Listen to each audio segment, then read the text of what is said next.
Hi, this is Nikki, and I'm here to share messages that I get from Spirit for all of us who are all on this journey to love and to reunite with our divine vibrational matches in this lifetime. And recently it's been the full moon, and it has looked quite spectacular. So, I just noticed that when I was doing just shuffling, I saw the moon card at the bottom of the deck. So we are being grounded by gravity and, you know, bringing the power of the moon and the shifting of energies and everything that brings. So I am going to pull a card for today to say what do we need to know, and it is the Prince of Cups. So we've had this the other day. So the first thing that I see is the blue. He's traveling on this blue like surfboard. And blue is all about the throat chakra. And you know, oh, look at that. The Prince of Cups is, I artfully negotiate for the best solution. I opened it on the page. So the Prince of Cups is the archetypal knight gallant, a gentleman in every sense, honourable, considerate, valiant and noble. Not one to relish violence and battle on any level. He prefers behind-the-scenes diplomacy. If he must, he will act swiftly and cleanly to achieve the best results for all. A masterful peacemaker and artful negotiator, he is always looking for the win-win solution to problems, and his caring, compassionate presence can be a very welcome alternative to bloodshed. So it takes real effort and concentration, even courage, to keep a flame of exuberance alive in our hearts. Isn't that brilliant? So that is something that these twin flame connections, you know, to keep going, to keep that flame of energy like pumped, and like seeing, you know, that the love in, you know, basically to keep living in that heart-based way takes effort, right? It does take effort. It does take courage, because it's so easy to slip into the mundane day-to-day and start doubting and fearing and everything. And actually it takes courage to take time to manage your energy, to remember that that's you know, a job. Basically we're here to manage our energy, to live in the light, to, you know, influence people around us. So to keep a flame of exuberance alive in our hearts, instead of seeing ourselves adrift in a hostile world, we can look and see that everything carries a message to guide us to our most powerful possibility. This in essence is the elixir, the medicine, the holy grail, not an object with miraculous powers, but rather a way of being in the world. So once you begin to see things this way, the world literally changes before your eyes. As we travel through life, it's an immense challenge not to be caught in the trap of cynicism. Yet to become cynical and resigned to the way things are brutally robs us of our life force. Most of us reach a point when we must consciously choose and create a discipline of consciously choosing. Albert Einstein suggested we examine the most fundamental nature of life when he said the most important question you can ever ask is if the world is a friendly place. Every time we resign ourselves to the opposite, we leave behind the spark of life that can be astounded by something new and unexpected.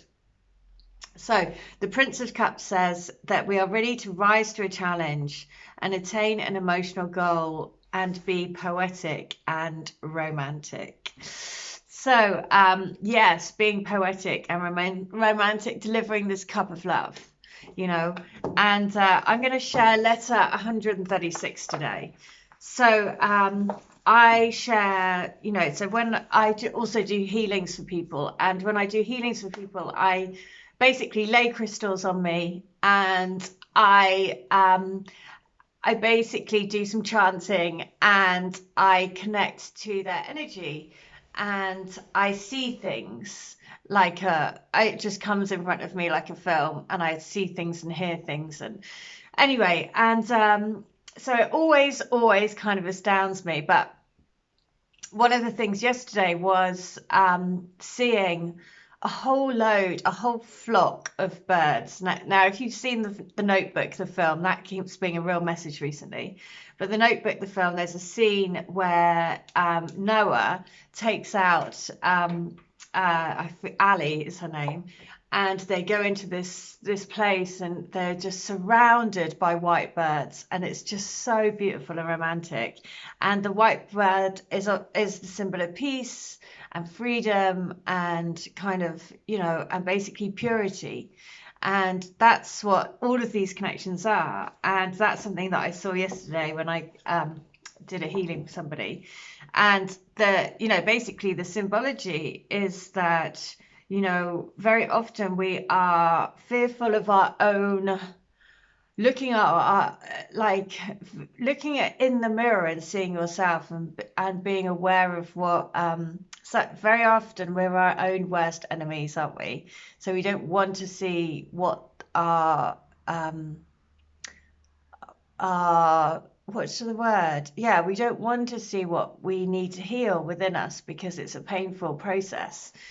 And but that's what the twin flame journey does. It puts you into those places where you have to look at yourself, and it's very much like an introspective path.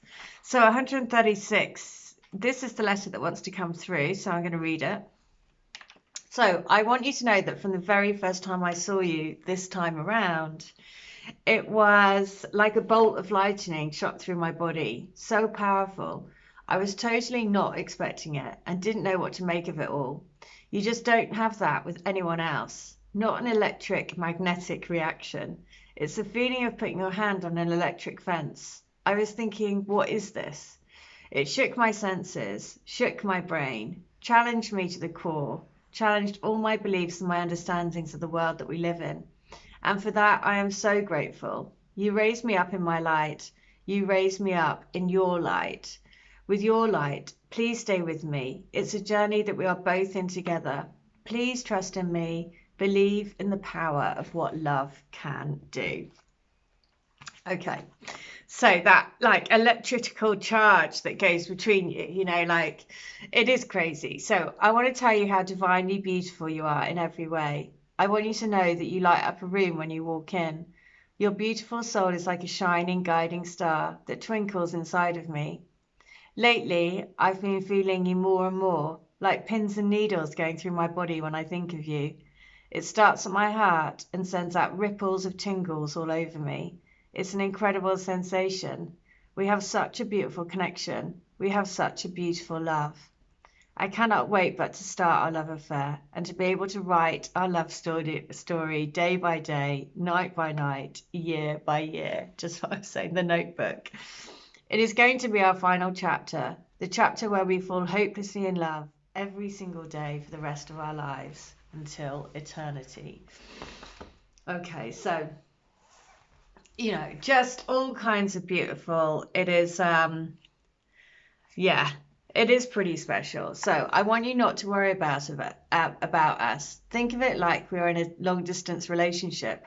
We're away from each other because of practical stuff, jobs. But we are going to be together when our time is right. Believe that we have our union in the stars. Believe that the power of love is what will bring us together. When you feel down or feel doubt and fear, place your hand on your heart and feel me there. Love is the greatest gift we have given each other. We've given each other the gift of life, of really knowing what this life is about. Trust in our future, baby. Trust in our life together. Trust in our task at hand, which is to be love. Trust in that.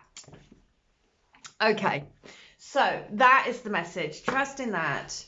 Trust in these connections, because, you know, that electricity, you know, that flows between you, that is undeniable, right? There is that kind of like a whole bodily chemical reaction. And it is because you are sparks of divine light coming together, and it's explosive. So I really hope that helps. If you would like to have a healing, a reading, a channeling, or to get any of my books, then please do. All details are in the link. But in the meantime, I hope you stay well, stay bright, and stay switched on to the light. See ya. Bye.